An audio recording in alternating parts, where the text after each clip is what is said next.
folks, let me tell you something.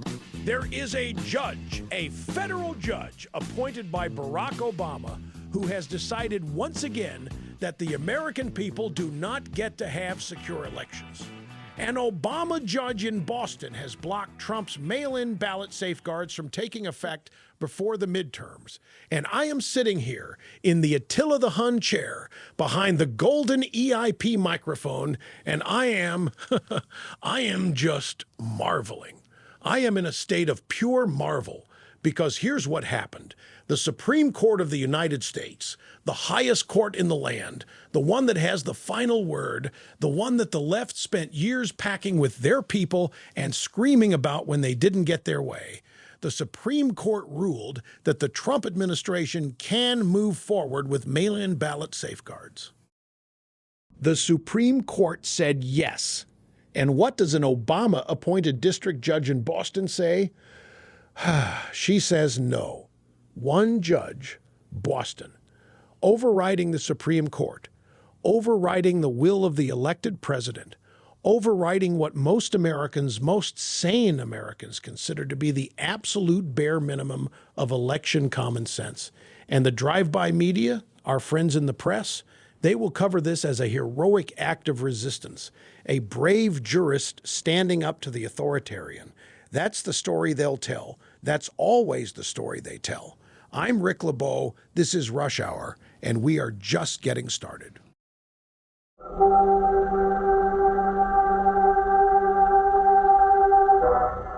All right, my friends, let's talk about this mail-in voting situation because it is, and I say this without exaggeration, and with the full weight of my considerable analytical powers, one of the most important fights happening in American politics right now. And they are trying desperately to make sure you don't pay too much attention to it before November. Here is the situation laid out plainly. President Trump signed an executive order directing federal agencies, including the U.S. Postal Service, to implement safeguards on mail-in balloting. Now, what kind of safeguards are we talking about? Outrageous stuff, crazy stuff, the kind of stuff that would make a normal person's jaw drop in horror. Things like making sure ballots are actually from real eligible voters, making sure they arrive on time, making sure the whole process has some semblance of accountability. Revolutionary, I know. Put the smelling salts away. Now, the Supreme Court, after months of legal wrangling, gave the green light. Gene Hamilton, over at the Justice Department, came out and said federal agencies can move forward. The path was clear. And then Judge Indira Talwani, U.S. District Court, Boston, Massachusetts, swooped in like a referee who shows up in the fourth quarter and starts changing the rules of the game because she doesn't like the score. Temporary restraining order, blocked, just like that. Now let me ask you something, my friends, and I want you to really sit with this question. When did the word safeguard become a dirty word? When did making sure your ballot is valid become voter suppression? Because that is the argument the other side is making. They are arguing with straight faces that requiring integrity in the mail-in voting process is an attack on democracy. That's their position. That is their stated position. You know what I think? I think the people who scream the loudest about protecting democracy are the ones who are most comfortable with a system nobody can audit. Let me draw you a picture here, because I want this to really land. Imagine you run a business, and someone keeps stealing from the register. You don't know exactly who, you don't know exactly how much, but the numbers don't add up. So you put in a camera, you put in a sign-in sheet, basic accountability measures, and your employee, the one who's been skimming, runs to a judge and gets an injunction against the camera. And the judge says, well, we can't prove the camera would have caught anyone stealing, so we're striking it down. That is what is happening here. The left's entire argument against election integrity rests on one premise, that fraud is so rare and so hard to prove that any measure to prevent it is automatically discriminatory and oppressive. But here's what they never grapple with. And I love this about them, because they never see the circular logic. If you make fraud impossible to detect, you will never detect it, and then you can say it doesn't exist. It's beautiful in a criminal sort of way. And the drive-by media plays right along. There's no evidence of widespread fraud. There's no evidence. Show us the evidence. You can't show us evidence because there isn't any. And there isn't any because we've made it impossible to find. Round and round it goes. Now, here's something I want you to understand about the judicial piece of this, because it matters enormously. This is not some obscure legal corner case. This is a district court judge, one person in Boston, issuing a ruling that overrides the direction of the executive branch on a policy the Supreme Court has already blessed. And she's doing it weeks before a midterm election. You think that's an accident? You think the timing is a coincidence? I have been doing this for a long, long time, my friends, and I know the play. I know the play like I know every square inch of my gloriously constructed legal analysis. The play is delay. The play is throw sand in the gears. The play is make sure that whatever the Trump administration is trying to do, it doesn't happen before Election Day. Because after Election Day, nothing matters. The votes are cast and the game is over. And it has worked before. They know it works. They will keep doing it until it stops working. Now, what can be done about it? The Trump administration will appeal, almost certainly to the First Circuit, and then, if necessary, back up to the Supreme Court. And the Supreme Court has already shown in this very case that it's willing to side with the administration. So there is reason for optimism. I am not a man who despairs easily. I'm having more fun than a human being should be allowed to have, even on the bad days. But I want to be clear about something, and I want the Republicans in Congress who are listening to this right now to hear me, because I know you're out there. Mail-in voting, as currently practiced in most states, is an honor system, and it is the only civic institution in America where an honor system is considered sufficient. We don't run the honor system at the border. We don't run the honor system at the bank. We don't even run the honor system at the airport. But for deciding who runs the country, honor system. First come, first served, sign your name anywhere, we'll figure it out. That is not a democracy. That is a suggestion box. And the Republicans in Congress need to put this in statute. They need to take it away from the courts. Make the rules clear, make them permanent, and make sure no single judge in Boston can wake up one morning and decide that election security is unconstitutional. Don't doubt me on this one, folks.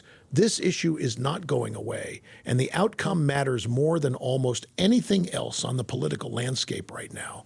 A party that cannot trust the ballot box has already half lost the country, and that is exactly where the Democrats want us.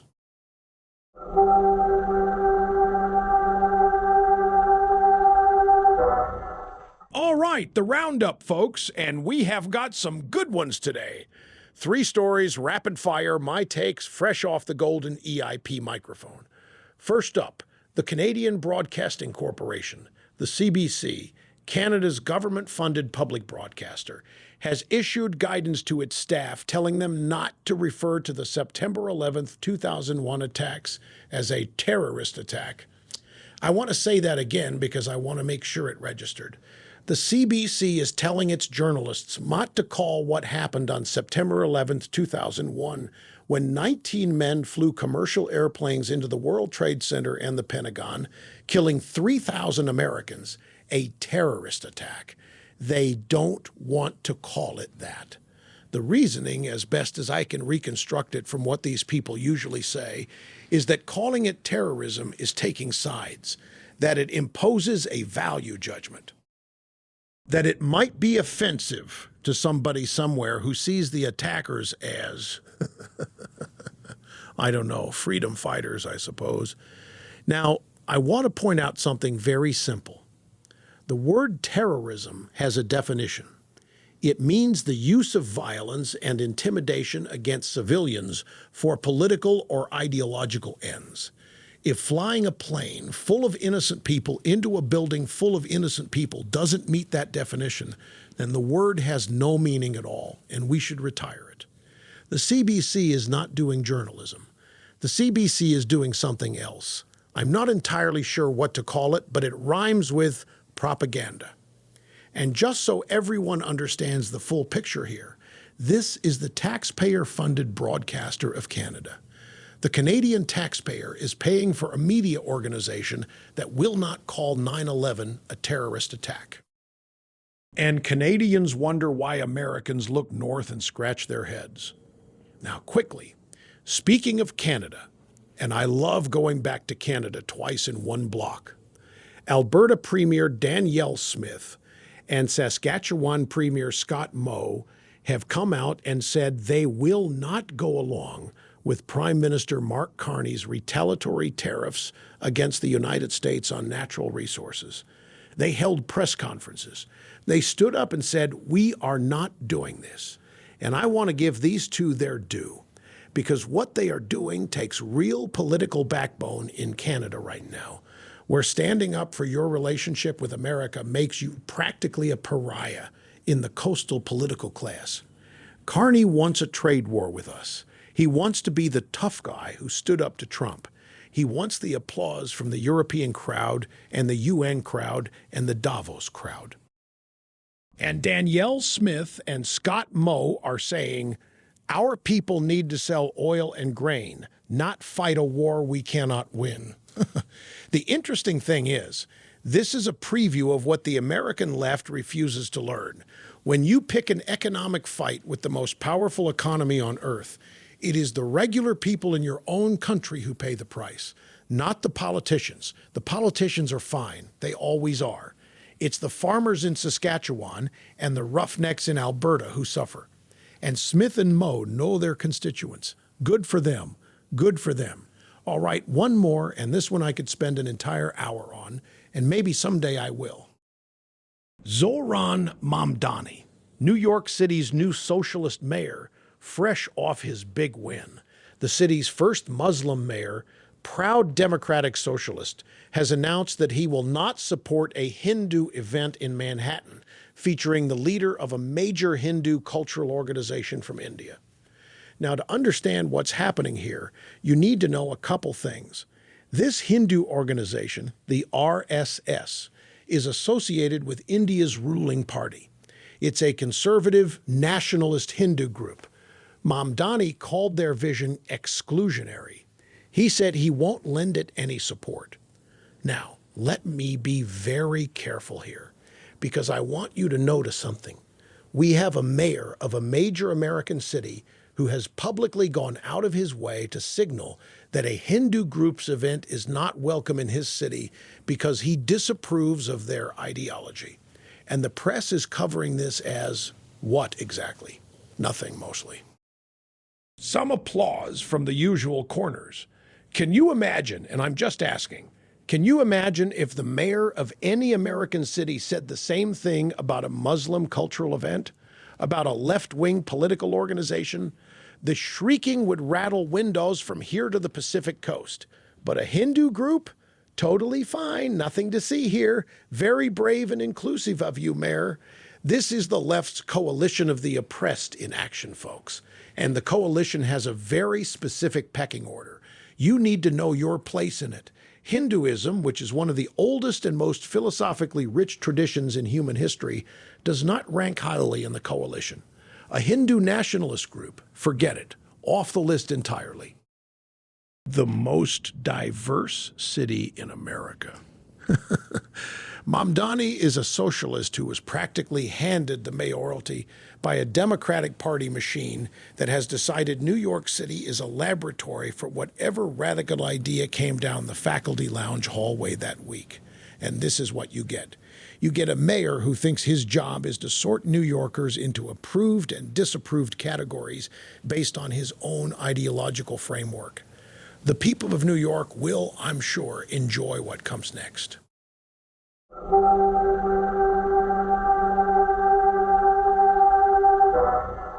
My friends, we are coming up on the end of today's program. And I want to leave you with something worth carrying around in your pocket for the rest of the week. Everything you saw today, the Obama judge blocking election integrity, the CBC refusing to call 9/11 a terrorist attack, a socialist mayor deciding which Americans get his blessing, all of it flows from the same source. It is the belief, held deeply and sincerely by the American and global left, that they are the legitimate arbiters of what is real, what is true, what is permissible, and who gets to participate in public life. That's it. That's the whole game. It is not really about mail-in ballots or trade policy or any one Hindu group. It is about who gets to decide, and for a very long time, they decided.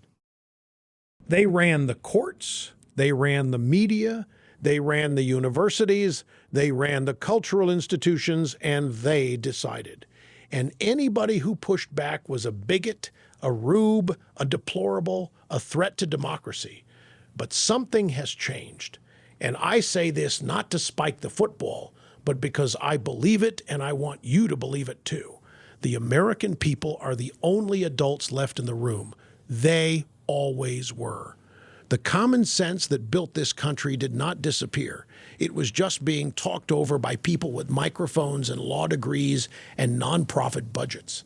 Now we've got our own microphone, and we intend to use it. Don't doubt me. I'm Rick LeBeau. This has been Rush Hour. Same time tomorrow if they let us back on.